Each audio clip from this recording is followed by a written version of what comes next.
आज एक ऐतिहासिक दिन है क्योंकि नैपकॉन 2025 जो कि पटना में पहली बार हो रहा है 27 साल में बिहार में, और उसका उद्घाटन माननीय ऑनरेबल गवर्नर ऑफ बिहार ने किया है। ये एक ऐतिहासिक घटना है। उन्होंने जो मान सम्मान और जो उन्होंने प्रेम और साथ में जो उन्होंने संदेश दिया है कि फेफड़े रोग विशेषज्ञ को क्या क्या करना चाहिए, उनसे क्या उम्मीदें हैं, वो सारी चीज़ें जो आज उन्होंने अपने संबोधन में बताई, ये सचमुच एक विलक्षण क्षण था।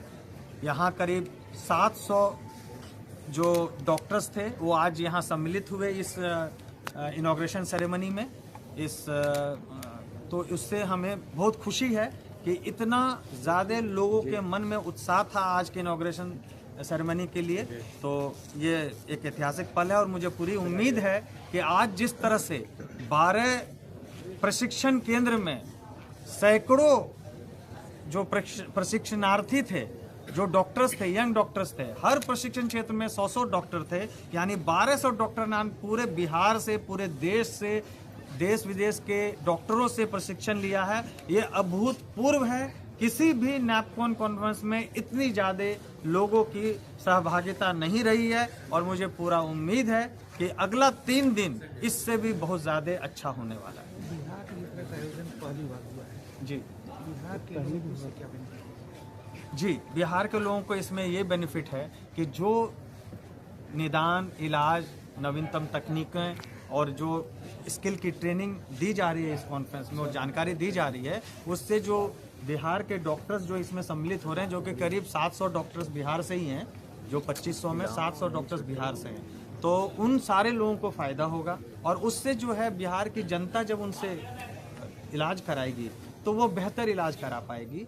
और इसके अलावा जितने मेडिकल कॉलेजेस, प्राइवेट हॉस्पिटल, सब जगह जो ट्रेनिंग चली है, तो वो सारी चीज़ें जब वो यहीं पे होने लगेगी, उन सारी मशीनों का उपयोग यहाँ होने लगेगा, तो किसी भी मरीज को देश विदेश बाहर बिहार के नहीं जाना। क्या क्या होने वाला है?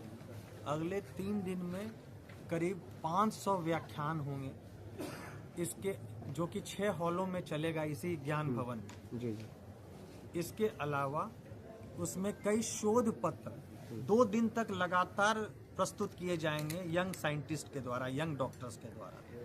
तो ये सारी चीज़ें जो हैं जिसमें कि नई नई जानकारी, नए नए शोध पता चलेगा, नई दिशा पता चलेगी, नया लोगों को इलाज पता चलेगा, और अलग अलग बीमारियों पे है जो हम लोग इस नैपकॉन में हम लोगों ने बोला है कि ग्लोबल रीच, लोकल टच, यानी कि हम ग्लोबली जो सुविधाएं हैं वो यहाँ पे बता रहे हैं, पर उसमें हम कुछ ऐसा संशोधन करके बता रहे हैं कि वो सारी सुविधाएं और इलाज बिहार के स्तर पे भी संभव हो सके। तो ये हमारा मुख्य उद्देश्य है।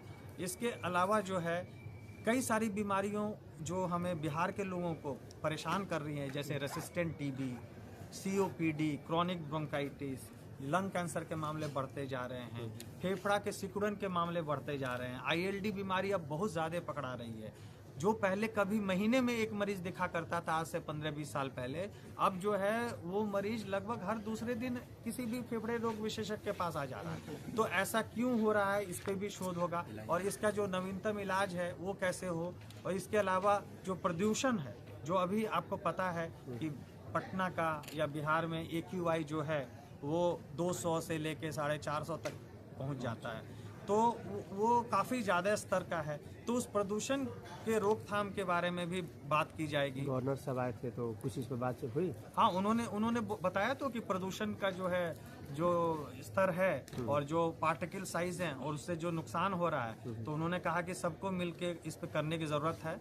हम लोग भी अपना जो अपने स्तर पे जो नियम कानून हैं सरकार के, उसको मानना है। जैसे एग्जाम्पल के रूप में आप जब बालू ढोते हैं, मिट्टी ढोते हैं, आप जब पत्थर का धूल धोते हैं, आप सीमेंट जब ढोते हैं, तो आप ढकते नहीं है उसको। हाँ, तो ये सारी चीज़ें तो हमारी गलती है, तो हमें क्या उसमें सहयोग करना है, वो भी हमें इसकी भी जागरूकता लानी है कि उससे जो है हम खुद, हमारी पीढ़ी खुद खराब हो रही है।